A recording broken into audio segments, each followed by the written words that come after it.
Assalamualaikum warahmatullahi wabarakatuh.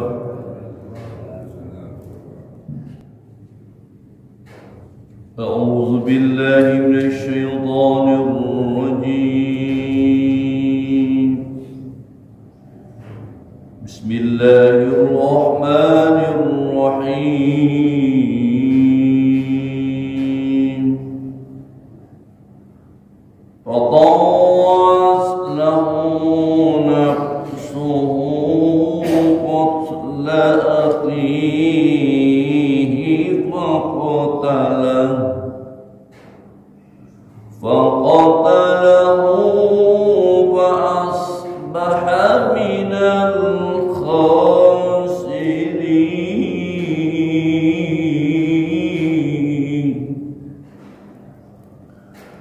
فبعث الله غرابا يبحث في الأرض ليريه كيف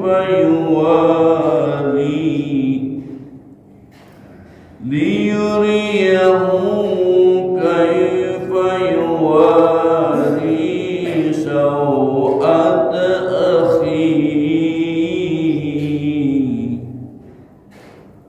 قال يا ويلتى أعجزت أن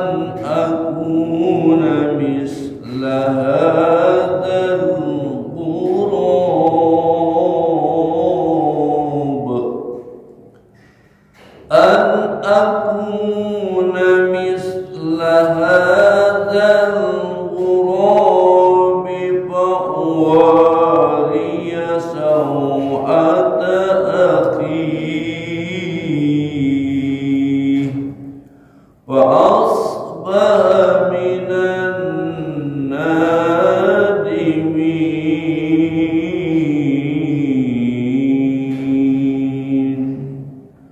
صدق Allahul Azim. Alhamdulillah. Dua ayat cukup. Allah akan menerangkan lagi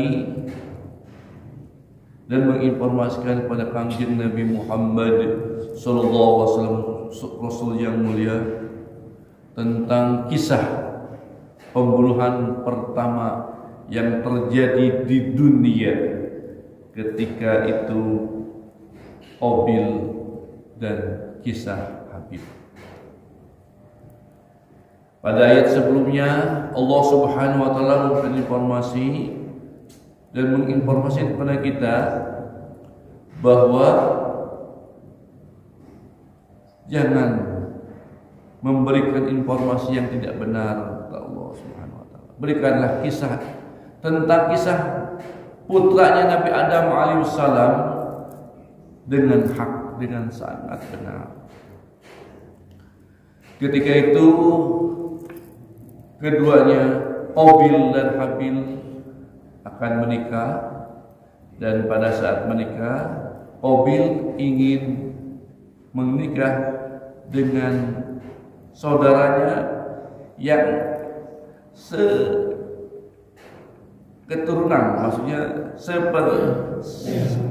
ketika itu dilahirkannya dua, jadi selalu dua, jadi Qabil dan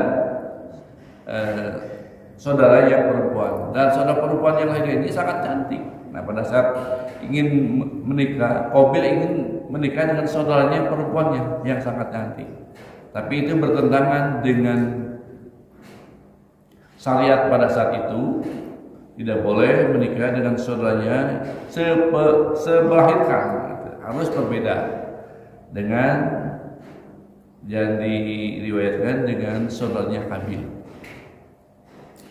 Maka oleh sebab itu dia tidak ingin selalu dan ingin maunya dengan semelahirkannya, yaitu yang paling cantik. Kemudian dia datang kepada ayahnya Nabi Adam. Kemudian Nabi Adam memberikan informasi bahwa kamu harus berkorban. Kalau korban kalian diterima, itulah yang diterima oleh Allah Subhanahu wa taala. Maka singkat cerita, Qabil dan Habil melakukan korbannya. Kalau Qabil melakukan korbannya dengan buah-buahan, karena dia adalah petani gitu ya. Yang dia bisa adalah buah-buahan dan gandum dan lain sebagainya. Sementara Habil karena dia peternak, dia mengkorbankan 1 ekor kambing yang bagus. Kemudian setelah selesai, maka kurbannya disimpan di gunung-gunung yang berbeda. Maka pada saat kalau kurbannya diterima, akan terjadi petir tik gitu ya. Kurbannya langsung tidak ada, disambar petir dan kurbannya tidak ada. Dan itulah yang diterima oleh Allah Subhanahu wa taala. Singkat cerita, Qabil dan Habil ternyata yang diterima korbannya adalah Habil. Maka pada saat itulah Qabil merasa iri dengki kepada Habil. Kenapa kurban saya tidak diterima oleh Allah Subhanahu wa taala? Maka adalah di dadanya ada kedengkian, iri dengki di hatinya kepada Habil saudara sendiri. Maka disahkan, kalau gitu saya akan membunuh kamu Habil, kata Qabil, karena iri dengki di dalam dadanya. Sebelum membunuh, Habil memberikan informasi sarannya kepada kakaknya, kepada saudaranya, supaya tanda cintanya, jangan kau membunuh aku. Karena kalau kamu membunuh saya, kamu akan menjadi fatakuna min ashabin nar, kamu akan menjadi penghuni neraka. Wa dzalika jazaa'uz zalimin. Maka demikianlah kalau kalian membunuh, itulah balasan bagi orang-orang yang zalim. Itu adalah ayat ke-29. Setelah dinasihati, maka Allah Subhanahu wa taala menginformasi kembali di ayat 30. Fatawa'as lahu nafsahu, karena terdorong oleh nafsunya yang iri dengki kepada Habil, yang dimudahkan oleh nafsunya sendiri. Masya Allah, makanya nafsunya sangat berperan dalam ini. Qatalahu akhi, supaya membunuh akhi saudaranya itu Habil. Jadi karena nafsunya menggelora, nafsunya sakit hati, iri dengki dalam nafsunya, dalam dadanya untuk membunuh saudaranya Habil, maka Allah jelaskan, faqatalahu, maka dibunuhlah Habil itu oleh Qabil. Na'udzubillah, summa na'udzubillah. Fasbaha minal khasirin, maka jadilah dia orang-orang yang merugi. Dan inilah pertama kali manusia dibunuh oleh saudaranya sendiri. Maka siapa saja yang membunuh atau mengikuti membunuh ini, maka dia akan mengikuti kesalahannya. Qabil akan terus sampai sekarang. Siapa saja yang membunuh saudaranya, Qabil, kesalahan Qabil jadi terus menerus sama Allah SWT, tambah. Jadi kalau kita melaksanakan kejelekan pertama kali, terus kemudian ada yang menirunya, dosanya akan ditimpa pada kita. Na'udzubillah, summa na'udzubillah. Demikian juga kalau kita melakukan kebenaran, kebaikan, kemudian ditiru oleh orang lain, pahala ganjarannya akan mengalir terus kepada kita walaupun kita sudah dimakamkan, sudah dipanggil Allah Subhanahu wa taala. Inilah yang cerita yang terjadi yang disampaikan Allah Subhanahu wa taala pada kanjeng Nabi Muhammad sallallahu alaihi wasallam tentang pembunuhan yang pertama terjadi pada diri manusia. Ini pelajaran buat kita, jangan berbuat baik, berbuat jelek. Contohnya orang yang jelek, nanti contohnya kelakuan kita akan dicontoh itu orang lain, kita yang salah.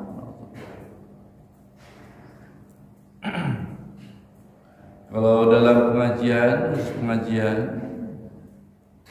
bagi para ustaz, para kiai, para jangan memberikan informasi khususnya pembaca Al-Quran, hurufnya jangan salah, satu persatu harus bagus. Kha, dal, za, sin, shod, lo, ain, semuanya sama, harus pasti. Kalau kita memberikan informasi salah pada anak kita khususnya tentang huruf-huruf Al-Quran ini, Pak, kalau kita ho aja biasa, nanti ditiru sama anaknya, itu salah, kita akan bersalah. Alhamdulillah, subhanallah. Makanya harus benar. Ini salah satu tentang pengajian. Jadi baca Al-Qurannya juga enak, sesuai makhraj huruf dan tajwid dan jangan asal-asalan memberikan informasi kepada saudara kita dan anak kita. Jadi kalau berbuat baik akan dibuat di pahala yang lain, demikian juga kalau kita berbuat jelek ditiru orang lain, pahala ganjarannya juga akan terpenuhi. Maka ketika dilanjutkan lagi, maka setelah membunuhnya Habil oleh Qabil, maka Habil yang sudah terbunuh kaku itu dipanggul kemana-mana oleh Qabil. Dia bingung kemana ini, mau diapain ini. Qabil yang sudah meninggal dunia terus dibawa-bawa kemana-mana bawa. Dia bingung mau diapain.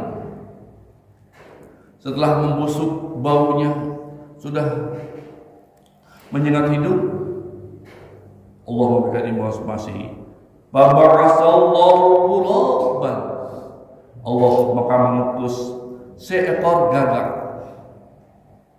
Seekor gagak itu diperlihatkan kepada Qabil bagaimana cara dia menguburkan seorang mayat. Maka pada saat itu gagak, ada dua gagak berkelahi, dan pada saat berkelahi salah satu gagaknya meninggal dunia. Kemudian setelah meninggal dunia, apa yang lakukan gagak itu?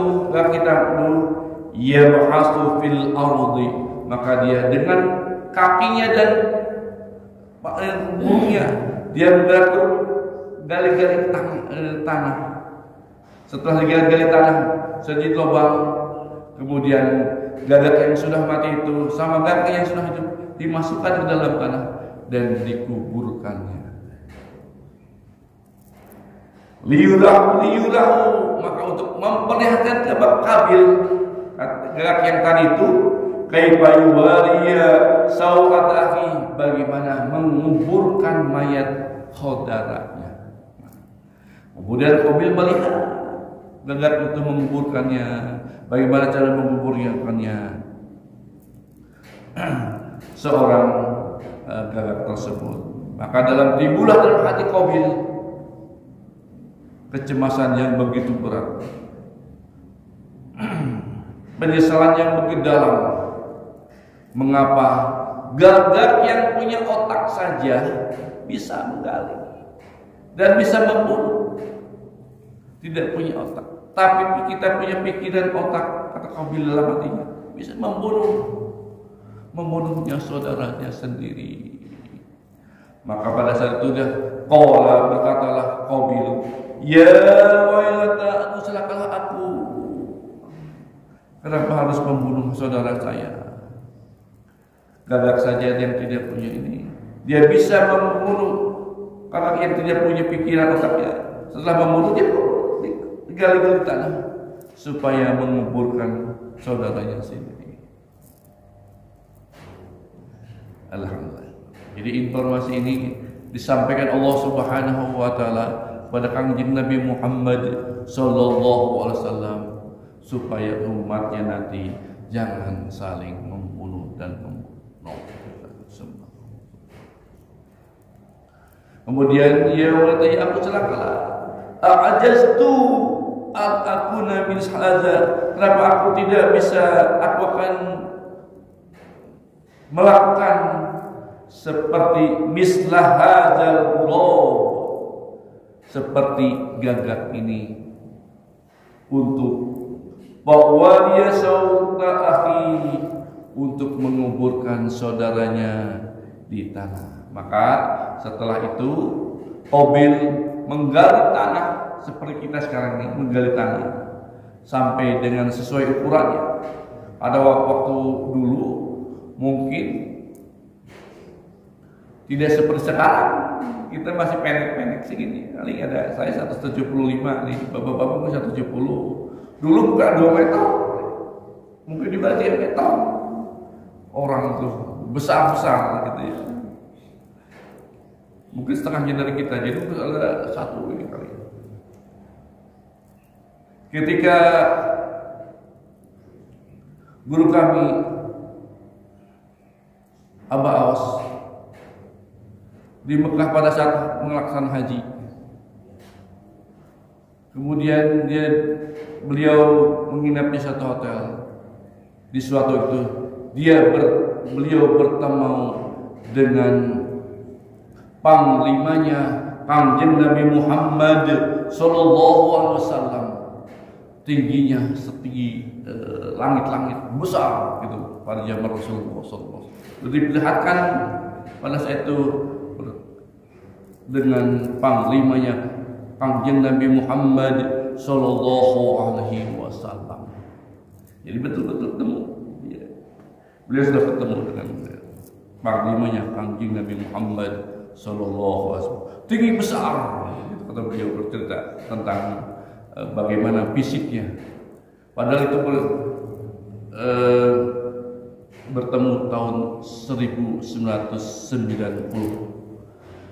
Panglima Rasulullah SAW telah meninggal sudah lama, tapi dipertemukan Allah Subhanahu wa taala bersama panglimanya Kanjeng Nabi Muhammad sallallahu alaihi wasallam, tingginya sampai langit-langit. Beliau bercerita itu bertemu dengan sahabatnya. Mungkin beliau setiap hari ketemu dengan Kanjeng Nabi Muhammad sallallahu alaihi wasallam. Inilah yang disediakan Allah Subhanahu wa taala, bahwa kalau kita meninggal dunia diberikan harus dikubur di dalam tanah ini. Maka setelah dikubur, fa asbaha minan nadimin, jadilah dia orang yang menyesal, bagian orang-orang yang menyesal. Setelah dia meninggal menguburkan itu, diceritakan dalam tafsir Syekh Abdul Qadir Al-Jailani, Qabil setelah meninggal, setelah menguburkan, dia tidak pernah tertawa sampai dengan meninggalnya dunianya. Dia sangat kesal,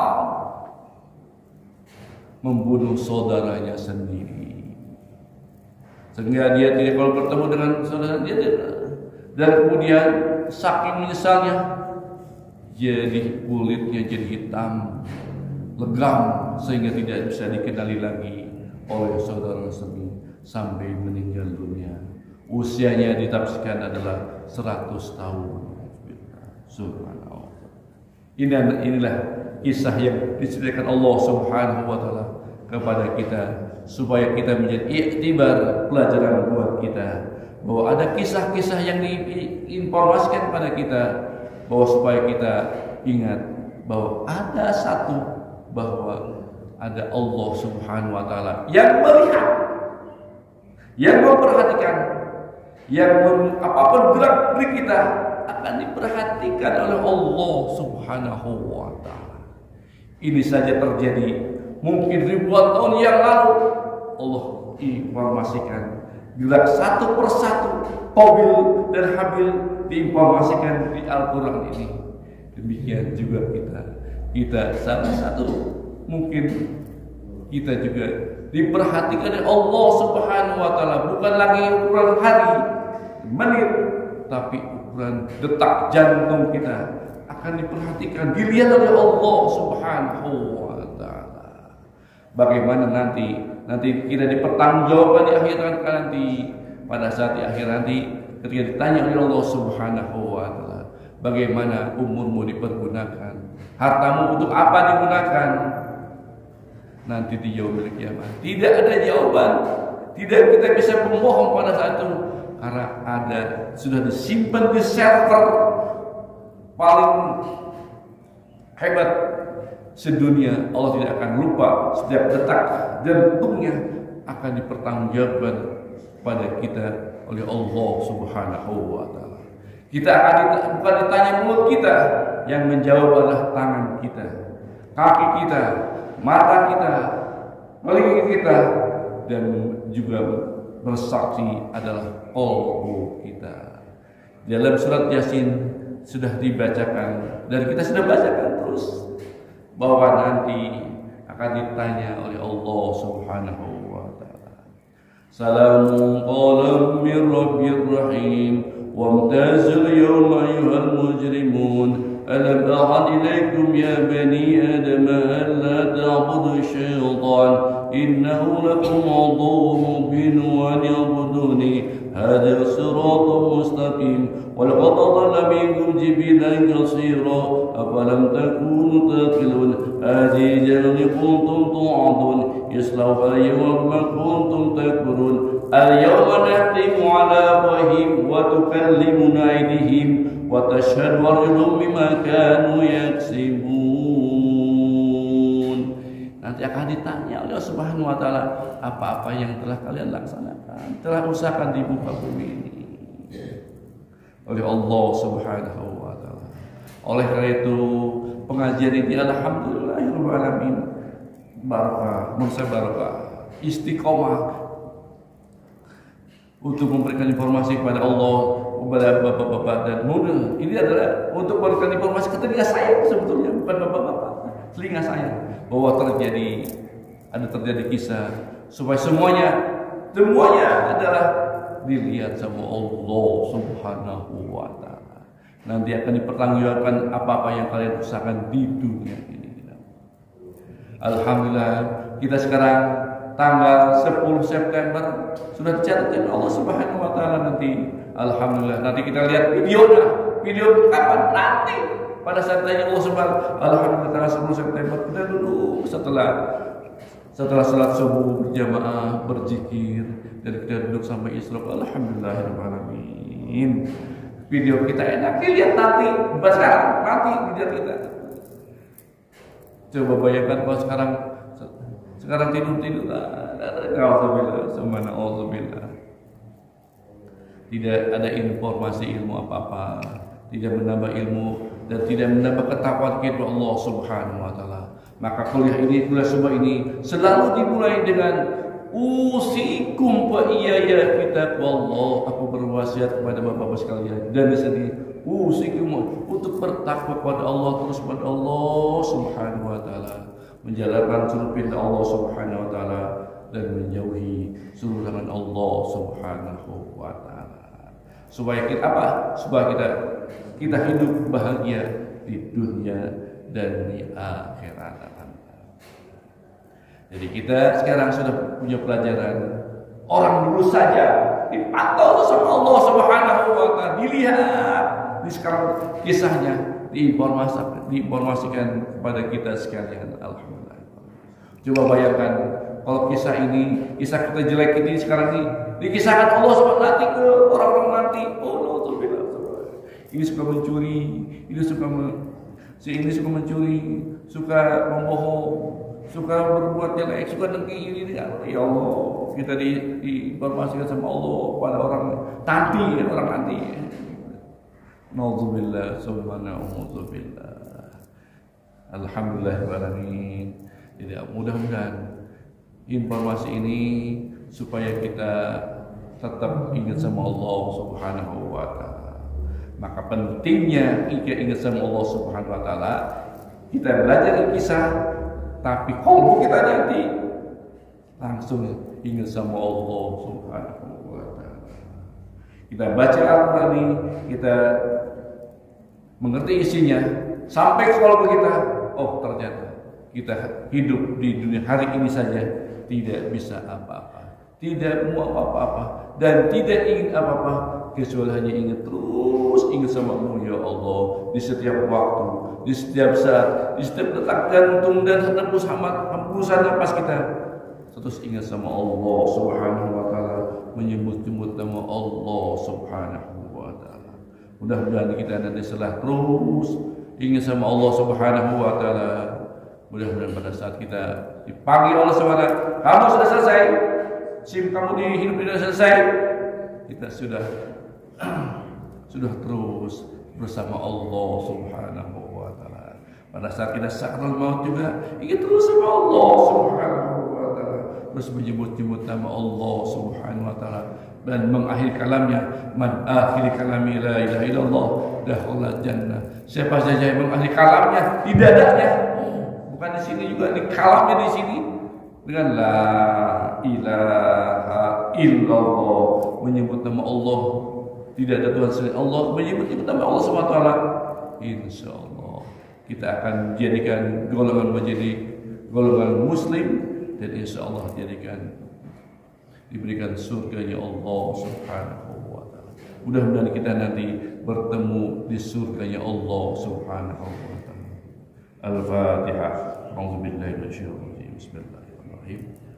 Alhamdulillahirrahmanirrahim. Maliki yaumiddin. Iyyaka na'budu wa iyyaka nasta'in. Ihdinas mustaqim. Shiratal ladzina an'amta 'alaihim ghairil maghdubi 'alaihim waladdallin. Alhamdulillah, telinga kita mendengarkan uraian Al-Quran ini, tapi kalau kita terus nyambung sama Allah Subhanahu wa taala, itulah kebahagiaan yang hakiki. Selalu ingat sama Allah Subhanahu wa taala, dimanapun berada, kapanpun berada, dalam kondisi apapun kita terus menyebut-nyebut nama Allah Subhanahu wa taala. Alhamdulillah.